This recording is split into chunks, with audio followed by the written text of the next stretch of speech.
Hello and welcome to the Advanced Decisions and Ethical Choices project. In this video, I'll be introducing the document called the Toolkit, which you can find on our project website.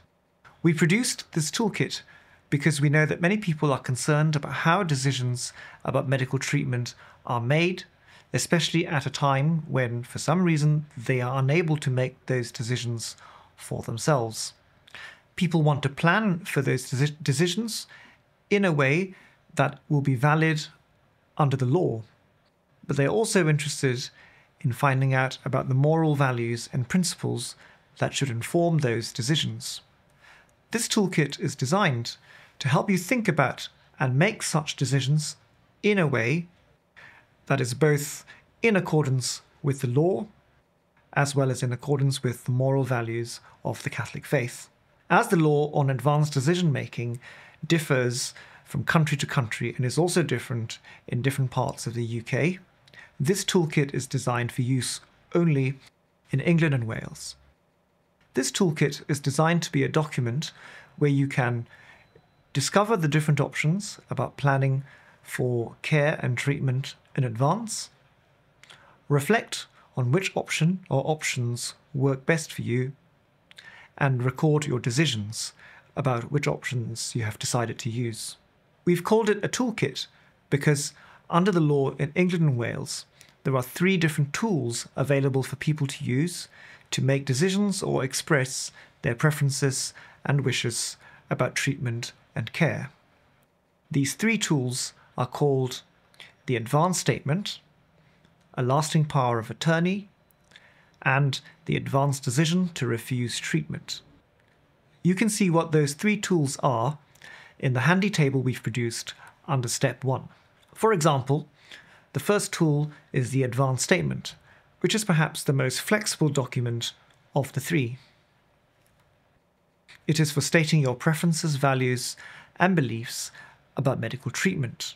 It could be a very specific statement or a very broad one, but importantly, the advance statement is not legally binding, and this can be very helpful because it is often difficult to predict exactly what situation we will be in and what treatment options will be offered to us. An advance statement isn't just important for when you lose capacity. It can also be important and helpful when you're seriously ill and you don't have the energy to convey your preferences and values.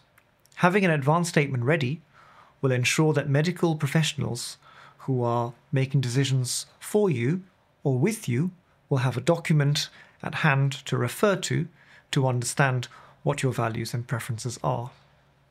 A lasting power of attorney, or LPA, is the second tool available. It means giving somebody else the power to make decisions on your behalf about treatment. This power will only apply when you have lost mental capacity to make that specific decision. An LPA can be a good option if there is somebody in particular who is close to you and whom you can trust to be around and to advocate for your values and your preferences when you have lost mental capacity. This could be a friend or a family member. An LPA only comes into effect when you have lost mental capacity, and similar to the advance statement, it's up to you how broad or how specific you want the instructions in the LPA to be. Some people are happy to entrust their attorney, the person named in the LPA, with the power to refuse or consent to life-sustaining treatment.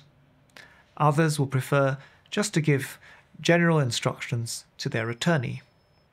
It's up to you, but the main thing is that the LPA offers both that flexibility and the assurance that there will be somebody you know who will be there to advocate on your behalf to your medical team. The third tool is the advance decision to refuse treatment. You may have heard this referred to as a living will or an advance directive. The advance decision is quite a different document from the other 2. First of all, it is a legally binding document, unlike the advance statement. But unlike the LPA, the advance decision to refuse treatment is a decision that you have made for yourself in advance. It has to be about a specific treatment that you refuse in advance in relation to specific circumstances that you detail in your document. Because it is legally binding, that means that should you lose capacity and those circumstances become a reality, then doctors are legally obliged to follow your refusal of that specific treatment named in your advance decision. Because it is such a serious and powerful document, the advance decision to refuse treatment should only be used when there is a serious and obvious need, such as when somebody has a progressive condition and it is relatively easy to predict the trajectory of that condition and what treatment options will be offered.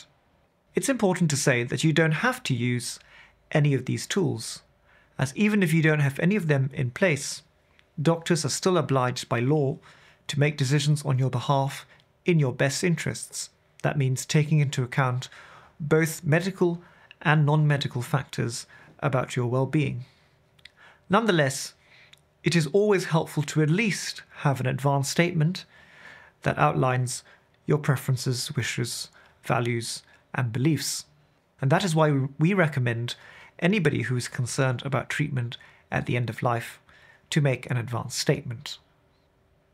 An LPA or an advance decision to refuse treatment can then be added on if you have any concerns about specific treatments.